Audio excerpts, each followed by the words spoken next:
Oke, Assalamualaikum warahmatullahi wabarakatuh. Saya harap Anda semuanya selalu sehat. Jangan lupa jaga kesehatan dengan cara mencuci tangan. Kemudian habis itu jaga kebersihan pula. Kalau memang harus keluar dan itu memang sangat penting, selalu gunakan masker dan selalu bawa hand sanitizer. Oke, hari ini kita akan menjelaskan, saya di sini akan menjelaskan tentang apa sih manfaat dari mempelajari media pembelajaran. Media dan sumber belajar untuk anak usia dini. Kemarin sudah kita bahas apa yang dimaksud media. Benar, media adalah sarana untuk menyampaikan pesan, sarana untuk menyampaikan informasi. Kemudian kalau sumber belajar adalah sumber belajar itu dari dasarnya. Ya, out itu apa? Anak usia dini.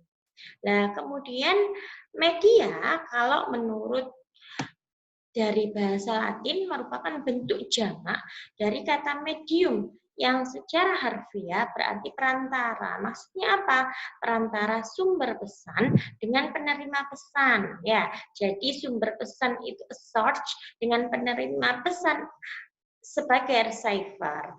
Media pembelajaran ini merupakan salah satu sarana untuk mempermudah penyampaian materi pada anak. Media pembelajaran sangat penting karena dalam penyampaian materi ini anak usia dini lebih cepat ditangkap dengan adanya media pembelajaran tersebut. Kemudian apa manfaat sih? Apa sih kira-kira manfaat media belajar? Kalau ya Anda di sini sebagai seorang guru ya atau Anda sebagai seorang apa ya namanya sales lah, kalau tidak membawa medianya ya kira-kira anak itu tersalurkan dengan baik enggak? Ya, oke. Mari kita bahas apa sih manfaat media belajar. Makna media tadi sudah dijelaskan perantara atau pengantar, sedangkan kalau secara lebih luas adalah wahana penyalur pesan yang dilakukan guru agar pesan yang disampaikan dapat diterima dengan baik oleh peserta didik. Manfaat media pembelajaran default. Pertama adalah mengkonkretkan konsep-konsep yang abstrak. Maksudnya apa? Ya seperti ini. Anak ketika belajar tentang huruf mungkin A, B, C, D, E, F, G dan seterusnya atau belajar tentang angka ya, dia tidak akan tahu mana sih satu itu bagaimana, dua itu bagaimana, tiga itu bagaimana. Yang dipikirkan anak hanya hafalan. Oh ya, satu, dua, tiga atau A, B, C, D, E, F, G, H, I, J, K, L, M, N. Bisa, gampang kalau seperti itu. Tetapi yang di sini yang dimaksud satu, bagaimana itu menulis satu? Kalau kita paksa sama pensil sama buku, nah itu mut-mutan kan. Tetapi kalau kita di sini hadirkan media pembelajaran ya akan lebih mudah. Seperti dengan cara apa? Oh mungkin pakai media pasir. Ayo kita nulis satu. Pasirnya dibuat nulis satu. Satu lah. Konsepnya apa? Konsepnya anak itu masih main. Ya, padahal dia di situ adalah belajar. Kemudian yang kedua adalah menghadirkan objek-objek yang terlalu berbahaya atau sukar diperoleh ke dalam lingkungan belajar. Nah, contohnya pas hari ini temanya tentang hewan. Kemudian subtemanya tentang gajah. Masa Anda bawa gajah di dalam kelas? Nggak mungkin kan? Ya, jadi di sini media sangat penting. Ya, bagaimana sih bentuk gajah? Kadang anak itu kan belum tahu gajah itu yang seperti apa. Iya kalau dia sudah pernah ke kebun binatang atau mungkin sudah pernah ditontonkan bentuk gajah orang tuanya lah. Tapi kalau nggak tahu atau mungkin kalau gajah mungkin kemudahan kuda nil. Gimana sih bentuknya kuda nil? Masa kuda nil kita bawa ke kelas? Nggak mungkin kan? Jadi kita bisa menghadirkan media Ya, dengan cara apa? Mungkin ada yang bawa gambar kuda nil. Oke, anak-anak, ada yang tahu ini gambar apa? Sambil dibawa gambarnya. Atau bisa juga menghadirkan media audiovisual.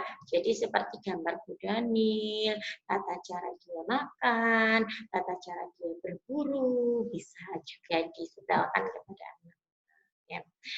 Itu adalah atau bisa dengan audio. Audio itu apa? Suaranya kuda nil itu seperti apa? Ya. Kemudian atau mungkin ketika ayam, ya ayam kita bisa dengarkan suara ayam. Ah, ini berarti hewan apa? Ayam. Pasti anak. Tapi kalau ayam, insya Allah tidak berbahaya ya. Jadi kalau memang ketika kalian ada tema hewan, subtemanya ayam, bisa aja menghadirkan ayamnya di kelas. Itu malah lebih bagus karena anak belajar konkret. Tetapi kalau memang seperti yang saya bilang tadi, objek-objek yang terlalu berbahaya, kuda nil masa di bawah nggak mungkin kan, buaya masa di bawah nggak mungkin kan. Jadi kita bisa mengantisipasinya dengan membawa media pembelajaran. Kemudian yang ketiga adalah menampilkan objek yang terlalu besar. Wah, besar itu seperti apa? Contoh gunung, ya kita nggak mungkin kan tiap hari pergi ke gunung. Iya kalau orang yang tinggal di pedesaan muda, gunung itu seperti apa? Ya, tapi kita bisa melihat membawa media tersebut ya supaya anak tersampaikan bagaimana bentuk gunung ya. Kemudian memperlihatkan gerakan yang terlalu cepat, Apa sih Bu Guru itu tadi apa? Ya, kalau umpama anak-anak bilang seperti itu. Ketika dengan menggunakan media audiovisual, video, kita bisa slow emotion ya. Jadi kita bisa memperlambat. Oh, tadi makan apa ya? Kira-kira ya lebahnya. Kita kembali lagi. Oh, tadi semutnya makan apa ya? Nah, kita bisa kembali lagi. Ya, kalau ada gerakan-gerakan yang terlalu cepat bisa kita ulang.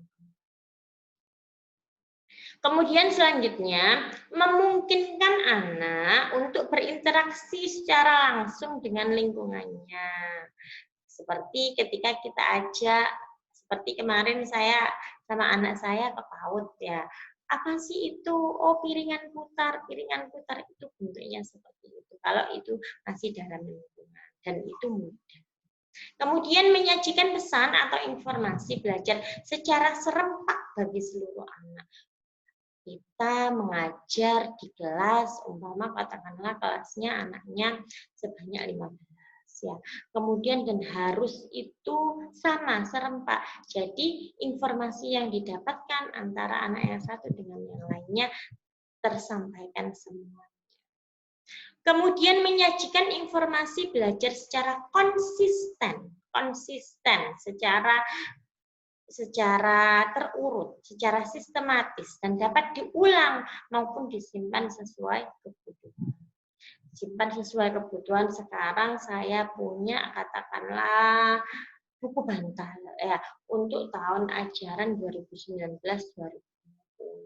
Nah, tahun 2020-2021 saya juga ingin menggunakan media itu kembali. Bisa kita simpan ya sesuai dengan kebutuhan.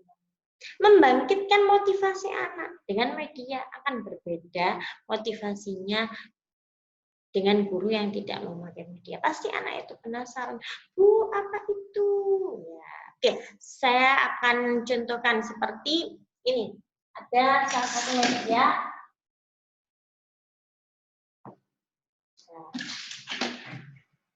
Ini ada media bantal buku. Ya, ini anak-anak akan belajar tentang alfabet. Pasti anak penasaran. Ih, apa itu Bu? Apa?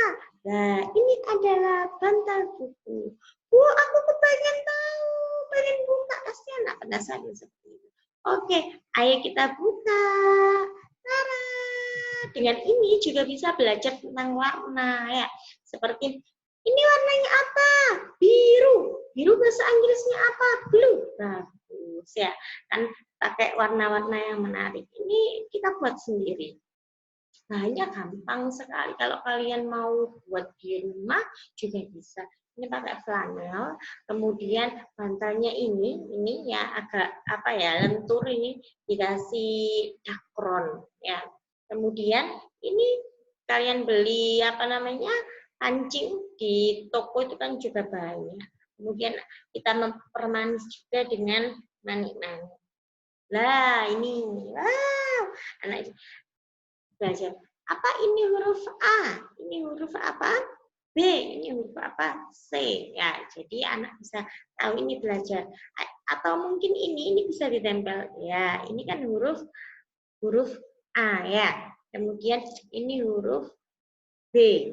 Kemudian ini huruf C. Nah, kita bisa menghadirkan media ini pembelajaran seperti contoh, ayo anak-anak, atau mungkin kalau saya bilang biasanya ini pembelajaran kepada anak saya sendiri, saya bilang gini, ayo Rania, mana yang huruf A? Coba ditempel di sini.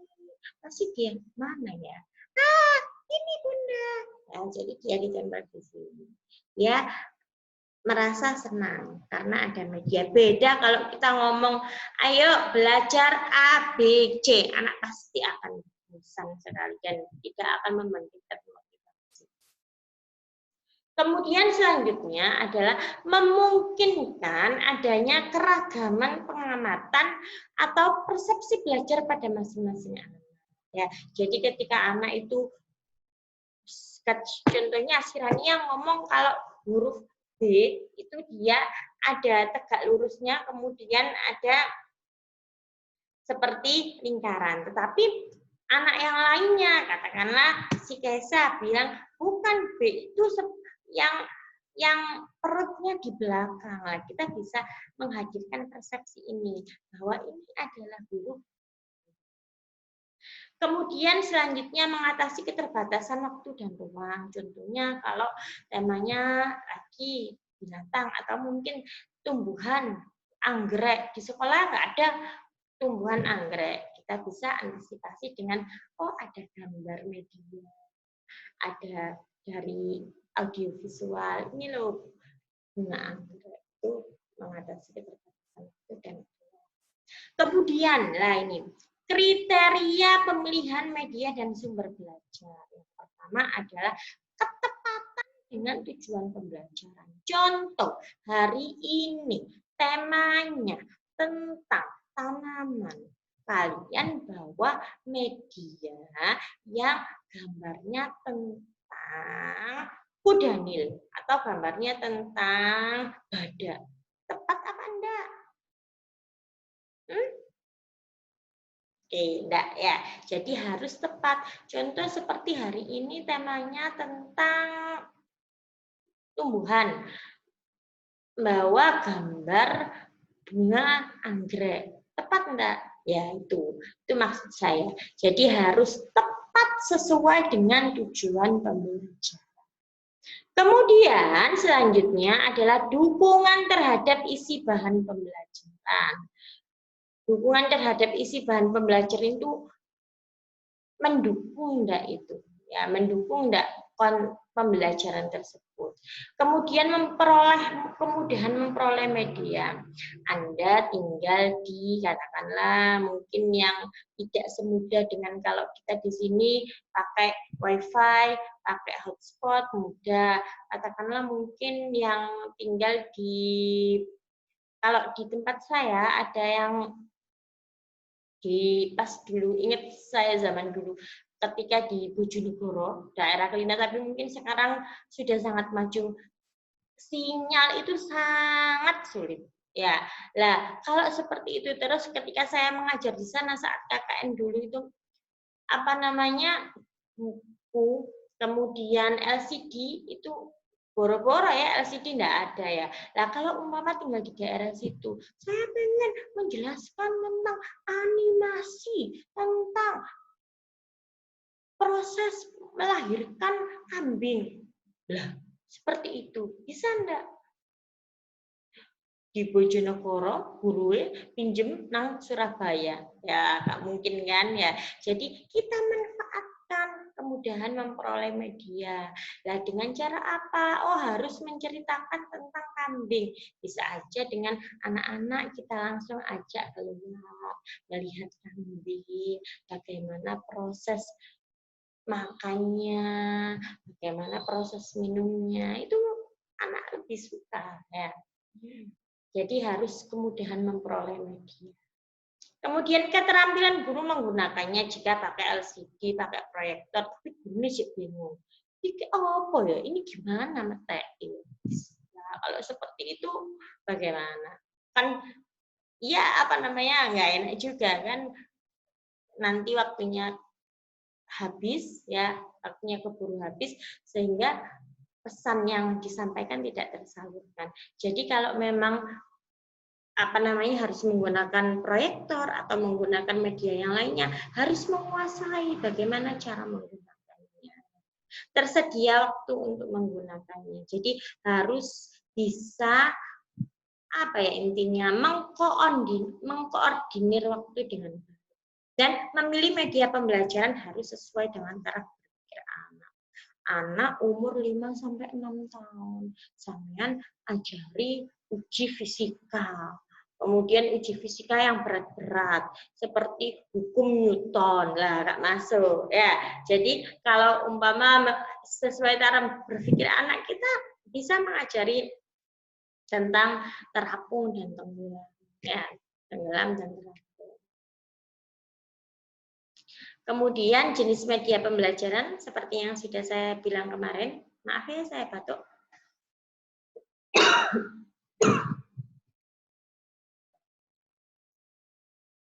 Oke, lanjut. Pertama, media visual, yaitu seperti gambar diam, poster, media grafis. Media grafis itu yang grafik seperti grafik itu model atau media realita. Kalau audio, radio, program pita suara, baik dalam bentuk kaset CD atau maupun flash. Sedangkan audiovisual yang dapat didengar dan dapat dilihat oleh mata, didengar oleh telinga dan dapat dilihat oleh mata seperti TV, VCD, DVD, LCD dan film. Nah, ada jenis sumber belajar yang dirancang dan ada sumber belajar yang dimanfaatkan. Maksudnya apa? Sumber belajar yang dirancang adalah segala sumber yang secara sengaja dirancang untuk kepentingan pencapaian tujuan pembelajaran tertentu. Seperti saya mau buat panggung boneka, saya akan merancangnya melalui kardus bekas. Nanti saya akan beri boneka-boneka di sini dan boneka-boneka di situ, dan saya akan memainkan drama. Itu maksudnya sumber belajar yang dirancang. Nah, kalau sumber belajar yang dimanfaatkan, contohnya apa? Oh, di sekolah itu ada kerikil, ada batu, kita ambil, kita hitung. Oh, ada berapa lah itu? Ya, sumber belajar yang dimanfaatkan. Terakhir, manfaat sumber belajar. Pertama jelas, lebih konkret dan lebih langsung ya. Karena ketika kita mengawang-awang anak itu nggak bisa dibuat awang-awang satu-satu kayak gitu. Kemudian alif bak itu gimana ya. Tetapi kalau di situ kita hadirkan media, anak lebih tahu. Oh, bahwa satu itu pakai media pasir, kita nulis satu, atau plastisin satu ya. Jadi anak bisa berpikir lebih konkret dan langsung. Dapat mengatasi keterbatasan ruang, waktu, dan daya indera. Seperti kita harus menjelaskan kepada anak tentang unta, badak, zebra. Kita nggak mungkin kan tiap hari anak dibawa ke kebun binatang. Nanti bisa-bisa sampai didemo sama wali muridnya. Tiap hari anakku kok diajak ke kebun binatang. Karena apa namanya semua itu kan membutuhkan biaya. Ya, kita bisa mengatasinya dengan media pembelajaran seperti gambar kuda nil, gambar zebra, atau bisa juga video zebra ya seperti itu. Menambah wawasan dan pengalaman anak itu pasti, memberikan informasi yang akurat dan terbaru pasti ya. Karena oh berarti zebra itu seperti itu ya. warnanya putih dan hitam itu kan akurat. Meningkatkan motivasi belajar anak dan mengembangkan kemampuan berpikir anak secara lebih kritis dan positif. Oke. Ada yang ditanyakan? Kalau ada yang ditanyakan, tolong silakan komentar di kolom di bawah sini ya. Nanti akan saya jawab di video selanjutnya. Kalau memang tidak ada yang ditanyakan, mungkin cukup sekian ya. Jangan lupa nanti diresum ya, diresum tentang apa yang saya sampaikan ini dan dikembangkan ya. Saya akhiri, semoga kalian tetap sehat, tetap semangat ya. Jangan keluar-keluar ya kalau memang tidak penting ya. Oke, saya akhiri. Wassalamualaikum warahmatullahi wabarakatuh. Selamat siang.